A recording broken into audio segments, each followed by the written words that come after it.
This video is going to go over engine removal on the 51 to 54 Packards with the straight 8. That's going to be the 288, 327, and should also apply to the 359 as well.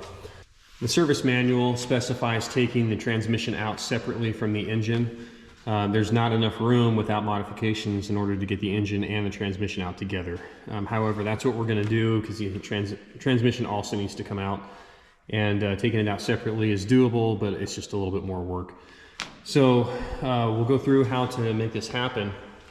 I have taken off the head on this engine here. I wanted to see what was going on the inside to see how bad it was. It's not great, but the head does not need to come off in order for the engine to come out. It can be on or off, doesn't really matter. First step is get stuff out of the way that's connected to the engine. The radiator needs to come out. There are a few different bolts on each side, here, here, and here. They need to come off, and radiator comes out. We need to disconnect anything that's connected to the engine, so we'll have to get the wires disconnected here on the top. Heater hoses need to come off. The wires going to the carb, if yours has the foot pedal start, needs to come off. We also need to take off the road draft tube down there. And we'll go underneath the car and start working on things down on that side. Drain the transmission fluid out of the pan here. Drain the engine oil out of the pan here. Both of these bolts here are 7/8. To drain the rest of the transmission fluid, you need to take off this cover and gain access to the torque converter if you have an Ultramatic. So several bolts here that need to come off all the way around. This engine is seized, so I may or may not be able to drain the torque converter fully. You're supposed to remove one of the drain plugs, rotate the engine 180 degrees, and remove the other one to drain it all. Going up towards the passenger side of the engine underneath, we'll need to disconnect the road draft tube right here. So we'll disconnect that. We also need to disconnect it from the exhaust hanger right here. So that needs to come off there, and this whole bracket should come with the engine and transmission when it comes out. Now if you look at the engine pan, it hangs down quite a ways and close to where the steering gear is at. So to help with that, we're going to disconnect the idler arm up here, take out these two bolts, drop the arm down, and that should allow all the linkage to drop as well and make it easier to get that oil pan past. You can see with the idler arm disconnected, you can just pull this whole thing down now. And now we have some space for the pan to come out. We need to take off the exhaust flange bolts, 2 of them up here. Looking inside the engine bay now, we need to disconnect the motor mounts. There's 1 on each side of the engine. Each of them have 2 bolts, 9/16. So we'll take these off, and then we can finish dropping the transmission support. Disconnect the drive shaft by disconnecting these 4 bolts that are on the front. Make sure the car is in neutral to be able to spin it around and reach all 4 of them. These bolts are 9/16.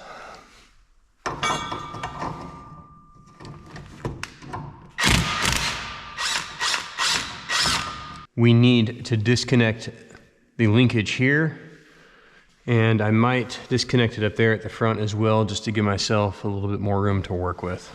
Once the cotter pin is out, we have a wave washer, and it looks like another washer on top of that. I went ahead and disconnected the linkage from the back all the way up to here to the front, so that way it's just out of the way. There are 2 more things to disconnect here in the back of the transmission. First one is this little electrical switch right here, but way up back here, you can see that is the speedometer cable. This needs to be undone. This is a 3/4 inch nut there, and we'll get that undone, and that should be about everything attached to the transmission that needs to go. All right, so the electrical connectors right down here are actually just bullets that plug in, so you can just pop those right out, so you don't need to cut that wire or anything like that. So, and then the speedometer cable way up in the back here, it is a 3/4 inch nut to get that started, and then you can just do the rest of it by hand. After that, you should just be able to pull this thing right out. All right, got the speedometer cable disconnected there. Just takes a little bit of finagling. All right, the last thing that needs to be done for the transmission, we're gonna go ahead and remove the 3 bolts on each side that hold up the cross member down here. And we are gonna keep that connected to the transmission, and that should just kind of ride out with it. So we'll go ahead and get those 6 bolts, 3 on each side, undone. And the transmission should be all set. Remove the hood, 4 bolts here, 9/16. Get a buddy or two to help get that off. If you're just taking out the engine, then you don't have to take off this splasher panel here. But we are going to do the engine and transmission together, and this is going to be in the way. So we need to take off the radiator splasher. Once that's off, we're going to go through and cut off a little support beam right here on both sides, and that will give us some room for this whole thing to kind of come up and forward. With the splasher out of the way, we're going to go ahead and cut this upper support here, and that should give us enough room to be able to get this up and over.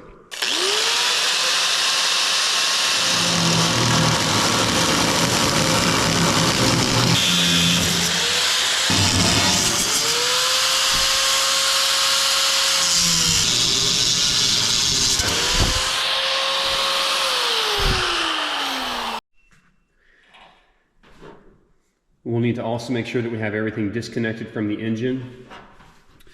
This engine does not have a starter, but typically there'd be one there. The wires need to be disconnected from that, disconnected from the distributor here, disconnected from the generator here.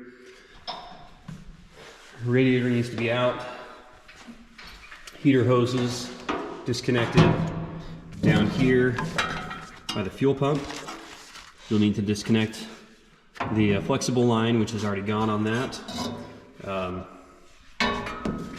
Hose block as well. Also disconnect the vacuum hoses that are going to be over here that would typically go up along the firewall and then down to the power brake if you have that. And also vacuum hose underneath here that's coming from the fuel pump that goes up to the wipers. So that needs to come off as well, and then just double check that there's nothing else attached. Getting ready to pull the engine here now. I'm using a 2-ton cherry picker. I have it set on the 1/2-ton setting to be able to reach far enough back to grab the engine. For a load leveler, I'm just using one from Harbor Freight. I found out that it's might be a little bit low for the task. They do have a heavy duty one that if I were to do it again, I probably would have bought that. But this one did okay. It just wasn't quite as easy to level the load as I was hoping. I attached the 2 head bolts on the front, 2 on the back. Ended up really only being tension on 1 on the front and 1 on the back, and then the extra 2 were more there for stability and safety. At the beginning here, I really struggled to get this engine out, having never done this before. It would come up a little bit, but it wouldn't come forward. You can see I just struggled a lot trying to figure out what in the world was keeping it up. Double checked everything multiple times to make sure that I was disconnected everywhere, and we were. The rear of the engine where the starter attaches kept getting stuck on the firewall. I finally found out that I had to put a jack underneath the rear of the transmission to get it up and off the cross member of the frame. Then it slid forward, and pulling it out from there was relatively straightforward. The cherry picker ended up having to go really high to get this thing up and out. Trying to level the load, like I said, was pretty difficult with this. I tried doing it by hand first with just hand tools. That wasn't working very well, so I switched over to an impact gun, and that helped some. But again, with a heavy duty load leveler, it probably would have been better. Eventually got it to straighten out a little bit, at least enough to get it up and over. But I had to essentially max out the cherry picker. Thankfully, I was able to just roll the car back. That did make it a little easier to get everything out. I was working by myself. With 2 people, this would have been much, much easier.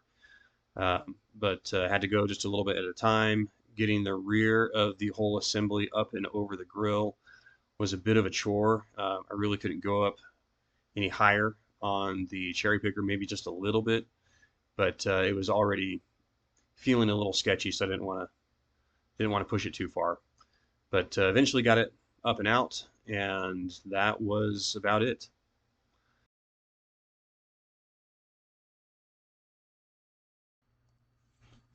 With the engine out, I set it on some blocks, took off the trans, and then started removing components from the engine. This was a pretty rough engine, so lots of the fasteners were pretty rusted. So used a lot of freeze off, PV blaster, and a little bit of time. My daughter was having struggles just getting the bolts off for the carburetor. The intake and exhaust manifolds were pretty rough as well. Those ones took a lot of penetrating fluid, lots of time. Removed the fuel pump here, removed the engine mounts as well, and eventually got things kind of cleared off. But the intake manifold, what I ended up finding on there, uh, the nuts that were on there were a better fit for a 17 millimeter socket, and a normal box end wrench was having a hard time fitting. I was able to get a couple of them just with an impact gun, but only a few. There's two on either side that you could not get an impact gun in. So I found out that it was best to use an offset box end wrench.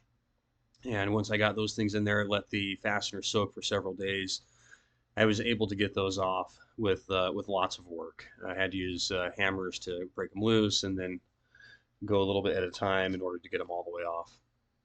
But it was definitely a struggle on the intake and exhaust manifolds. So not sure of the history of the engine, but it's pretty rough. Looks like it may have been underwater at some point or something along those lines.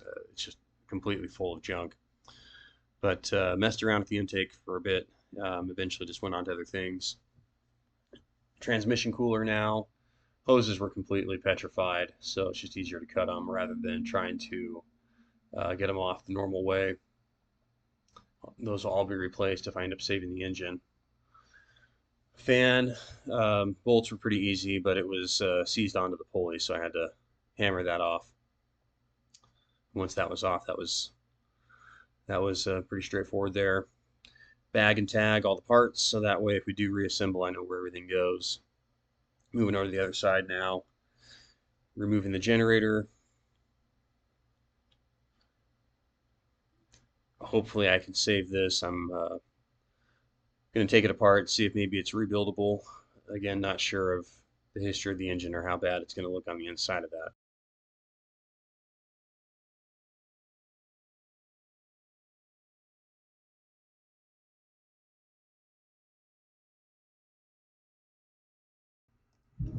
Finally got the intake manifold off, and you can see the box end wrench that I'm using. That was the best thing to get those two nuts on either side. I used a 2,000-pound Harbor Freight engine stand, one of the heavy duty ones. I mounted the plate on the side of the engine. I had to drill holes through the plate in order to do so. This was done based on recommendations of others who have mounted these big straight eights. Got it positioned, had to put some grease onto the mounting shaft, was able to insert that into the bearing and get things situated there. The C-clip is a little hard to get in place on these, but once it's in, it locks it in fairly well. I had to use the load leveler in order to keep the engine from spinning. This is not able to be turned by hand. I'm going to require something else to do so.